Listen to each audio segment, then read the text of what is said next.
Welcome to the second part of our interview with Victoria Groce, the 2024 World Quizzing Champion. In this video, she talks us through some of her study techniques.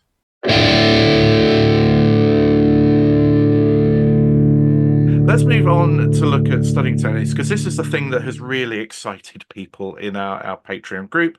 They want to know how you go about becoming a champion and the techniques you use. And we heard a bit about it, but Yes. Ed Mason has basically asked, what does an average day of quiz feel like for you? You know, how much Yeah. studying do you do? Balance of that and other things, learning new things, revising old things. Yeah. What is a quiz day for you? So it kind of depends on what the next big thing I'm preparing for Mm, is. I if you think about like a marathon runner, they're going to change what their mileage is depending on how close they are to a race. mm, So like you'll gradually build up your mileage going into a race weekend, and then you're going to take a little time off to let your body recover. mm, Um, so I use Anki. I have one giant deck of mm, about 200 and I think 14,000 cards. And it is the same deck that I started using mhm, on day one when I started studying for quiz 10 years ago. mm, I've added to it. I have occasionally deleted a little bit from it, but like I've been working on the same deck. So like my reviews, I'm always reviewing everything that I've bothered to put in mm. my head. I know How many a lot of people reviews do do you do a differently. day? It varies. Yeah. So I have it set so that there isn't so that the maximum is 99.99. So like Mm, basically as many as it will let you. When I am really in the lead up to a competition, mm, you're gonna see my review number be about 3,000 a day. mm, When I get done with something and I'm taking kind of a bit of a taper, I will not do any new cards for some period of time. And that will gradually decrease mm, the daily reviews as it kind of works its way through the system. It's really never below 1,000. mm, But it gets pretty close to 1,000 if I go for a long period, like mm, 2 or 3 months without adding new material in, or at least adding new material into um, the rotation. mm, When I was actively preparing for Jeopardy, I would basically learn as many cards as I made in a day, mm, every day. But I don't do that if I'm preparing for WQC or something like that. In that case, I will set a cap so that I don't burn myself out. I've tried to do like the 300 a day thing, and like I can tell you that's a recipe for burnout. Don't do it. mm, I cap it around 225 new a day when I am going into WQC. But if I feel like I'm kind of getting, early stages of stress, I'll back off for a few days and, let it be a little bit calmer. That takes about between 2 and 3 hours on a day. And then I am usually working on a checklist of things that I'm doing to work in new material. So like I can just pull it up right now. So the checklist I was working off of for WQC after I got done with Jeopardy was card 4 international sets a day, um do the chapter or the moral equivalent from a book. So like I was working on a book of like history timelines and like, mm, looking into names that I didn't feel confident that I knew important things about. So, I would do, 15 pages of that in a day because they weren't really set up in chapters. Um, Tabs that I've pulled open from devices, which might be anything from things that people have mentioned on social media mm, to things that I've looked up in the course of writing questions. And I'm like, oh yeah, that might come up. So like I'll keep the tab open. To do 5 of those. Add another person on I was working on the Nobel Prize list. That's one that I don't have like mm, memorized because I want to know more about the people than just this person learned this prize in this year. mm, So like every day I would, I'm going back in time, get the next person on the list or the next year of prizes if it was a shared prize and learn, who are these people? What did they do? Why did they win the prize? If they're a writer, learn all the stuff mm, that they wrote. Um, the Washington Post and Guardian articles, so I just go through the headlines and, read the paper, card anything that really feels like it might come up. And then I have an RSS reader, um, where I have like just a big variety of things. And I would just get the first 5 things from there that have something that feels within range. So that basically kind of adds a little bit of randomness into the mm, process, which I think is good. I wouldn't necessarily get through that every day. It just depends on what else I have going on. mm. But every day I would max out at that, and that takes between 1 and 2 hours. Wow, so there's a lot of work. It's quite strategic, Yeah. with a little bit of random thrown in. So you're creating 200 up to 200 new Yeah. So cards. like if I'm doing the whole checklist, I make it 200 cards. It Mm, depends on if I'm working on any lists. At the other mm, Nobel list at the moment, I'm really not. Those cards are quicker to make. mm, But I think a little harder to learn. And at this point, I've learned so many of the lists that are really high yield. mm, Like if you learn your Chinese or Russian or South African, subnational capitals, mm, those come up. Like, what's the capital of this oblast? Like that comes up. At this point, I'd be like, learning my Bolivian or Algerian subnationals mm, because I've learned the ones that are more mm, populous and more quiz relevant. So like it's a lot less high yield mm, to pick up, list stuff. I've learned by Oscar winners. I've learned mm, um just all that sort of stuff. yeah. So I'm spending less time doing lists now, and it does mean that the cards I make are a little bit more bespoke and take more time. Mm. So carding is that spaced repetition thing, Yeah. where you kind of go over things Mhm. repeatedly, until they're in your brain, and then a little Mhm. less, less. Yeah. Um, so that's kind of how you memorize a lot of your Yeah. knowledge.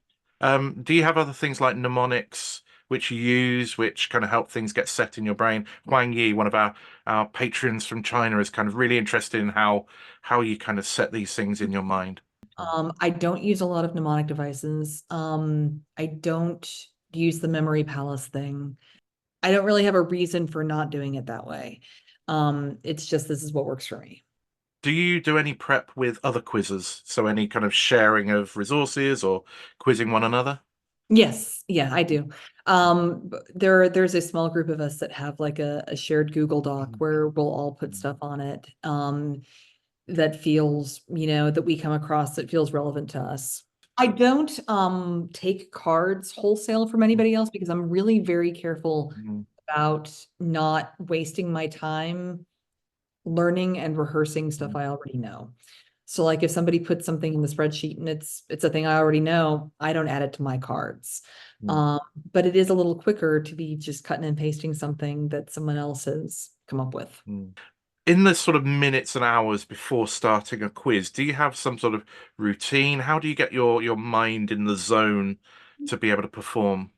I'm careful about what I eat going in. I want to make sure that I get some protein in Mm, me. And I usually carry some kind of mm, like trail mixy type situation so that I can get something with like some fat and carbs in the like mm, halfway point. It's like I was snacking on like dried cherries in between the two halves of the quiz. I always have like the same amount of caffeine in the morning. Beyond that, not much. mm. right before an event like Jeopardy taping or this, like I'll study as much as I feel like in the morning, but no more. I know people who like stop studying for like a week before, and that I don't, Mm, but I am very relaxed about it for like the 3 or 4 days leading up to something. mm. You don't, do you do any mental warm up to get your brain going? No, you probably don't need to, I do, Victoria. oh, that. Um, I will tend to do a little cards just because it's the routine I'm normally Mm, doing with my caffeine anyhow. mm, So it feels like, this is just the thing I do in the morning. yeah, Um, so I mean that probably does count as yeah. some. Do you have any tips for the next Victoria Groce? There are going to be people who are looking at you now thinking, I want to be like Victoria. Um, yes, there's a lot of hard work, but what would you recommend they do to try and get to where you are in 10 years' time? That makes me feel really nice. Um, I hope there are lots of um people who are interested in doing this. I would say one of the biggest things that I tell people is to be really patient. Mm, I know a lot of people who have tried like carding and studying and being really systematic about it, and I know very few who have stuck with it for more than about 6 months. Building some kind of routine is important. And I know people who are very, very successful at this who do a lot of different ways. Not everybody is a spaced repetition person. A lot of people are, but not everybody is. And a lot of people who are very successful are not, and they, find it frustrating and they find it, boring and it doesn't work for them. mm, Um, but they all have something that does work for them. And I think everybody who's doing this at a high level is doing some of it almost every day, unless they are very intentionally taking a break. mm, Which I'm doing right now. No cards for a month for the first time in a mm. decade. It feels weird. So improvement is slow. Like you can't make the jump from decent to good and good to great and great to excellent in, you know, a period of weeks or months. So enjoying the process is important. You just got to get really comfortable with the idea that improvement is going to feel slow and sometimes non-linear. Like one thing that a lot of my friends and I have talked about is that like you kind of go through peaks and valleys where at times you feel like I know all the things. You don't really feel like you know all the things, but like you feel like, you have a lot of mastery and then you kind of push into a new area and like you feel like you suck at this and there is just Mm, so much more to learn that's just completely overwhelming and then you get control of that area of knowledge and then you feel more but it's always mm, very zigzaggy. um it just takes a while to really integrate when you're learning new things into your head. So I guess just be real comfortable with process and, be very at peace with the fact that you're not in huge control over your results in this hobby. mm, It's hard to tell if you're learning more because like if you did 5 points worse on this year's WQC than last year, did you actually do better or did you do worse? mm, Like that's really hard to say. mm, Most people had a lower score, but I don't think that means that people are all collectively falling behind. I think it just means the quiz was harder. mm, And so it's really hard to tell if you're improving. I would also say, um, the more you play, probably the better you get, especially if you're paying attention to reading up on the things that you missed that sound interesting. That's a way to, you know, consolidate you your misses. You're not going to just automatically remember things if you miss them. Somebody's like, oh, I'll never forget this. I missed it in a quiz. mm, Um, I will tell you, That's not true. If you forgot it and or you didn't know it and you want to know it in the future, you got to find some way to collect it. Whether that's Anki, whether that's, you keep, I know people keep a spreadsheet, whether that's a notebook, whether that's read a book about it, whatever. Mm. But you got to do something to collect it or else you're never going to remember it. Hope you enjoyed this video. If you haven't already seen part 1, there's a link to it here in which she talks about becoming world champion, and there's some other videos you may enjoy. Thanks to our Patreons for supporting us and making this video and other videos possible. If you want to join our Patreon, go to www.patreon.com/allthingsquiz, and for £3 a month you can support the channel, you can attend our monthly quiz, and you can join our WQC study group.